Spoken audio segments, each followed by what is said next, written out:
Chapter 6 The Street.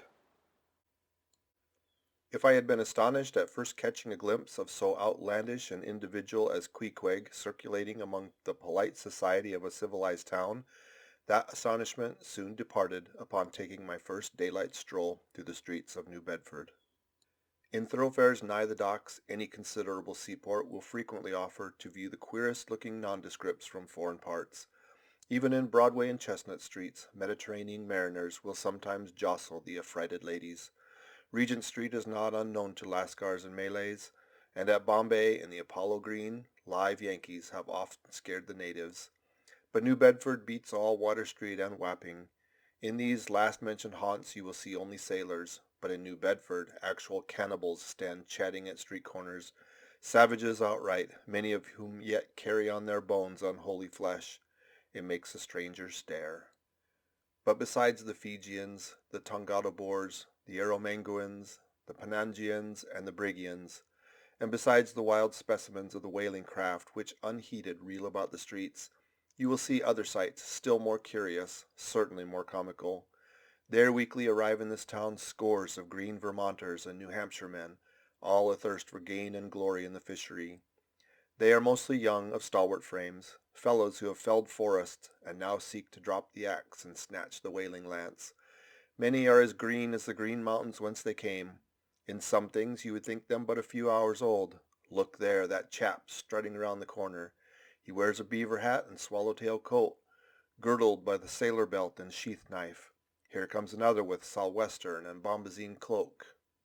No town-bred dandy will compare with a country-bred one. I mean a downright bumpkin dandy. A fellow that in the dog days will mow his 2 acres in buckskin gloves for fear of tanning his hands. Now when a country dandy like this takes it into his head to make a distinguished reputation, he joins the great whale fishery. You should see the comical things he does upon reaching the seaport. In bespeaking his sea outfit, he orders bell buttons up to his waistcoat, straps to his canvas trousers. Ah, poor hayseed! How bitterly will burst those straps in the first howling gale, when thou art driven, straps, buttons, and all, down to the throat of the tempest. But think not that this famous town has only harpooneers, cannibals, and bumpkins to show her visitors. Not at all. Still, New Bedford is a queer place. Had it not been for us whalemen, that tract of land would this day perhaps have been in as howling condition as the coast of Labrador. As it is, part of her back country are enough to frighten one, they look so bony. The town itself is perhaps the dearest place to live in all New England. It is a land of oil, true enough, but not like Canaan, a land also of corn and wine. The streets do not run with milk, nor in the springtime do they pave them with fresh eggs. Yet in spite of this, nowhere in all America will you find more patrician-like houses, parks and gardens more opulent, than in New Bedford. Whence came they? How planted upon this once scraggy scoria of a country? Go and gaze upon the iron emblematic harpoons round yonder lofty mansion, and your question will be answered. Yes, all these brave houses and flowery gardens came from the Atlantic, Pacific, and Indian Oceans. One and all they were harpooned and dragged up hither from the bottom of the sea. Can Herr Alexander perform a feat like that? In New Bedford, fathers, they say, give whales for dowries to their daughters, and portion off their nieces with a few porpoises apiece. You must go to New Bedford to see a brilliant wedding, for they say they have reservoirs of oil in every house, and every night recklessly burn their links in spermaceti candles.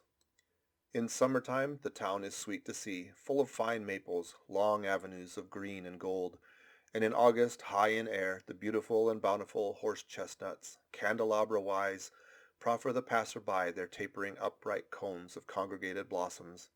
So omnipotent is art, which in many a district of New Bedford has superinduced bright terraces of flowers upon the barren refuse rocks thrown aside at creation's final day. And the women of New Bedford, they bloom like their own roses. But roses only bloom in summer, whereas the fine carnation of their cheeks is perennial as sunlight in the seventh heavens.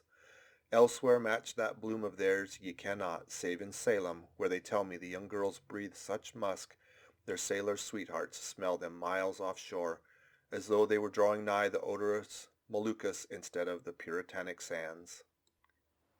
End of chapter 6.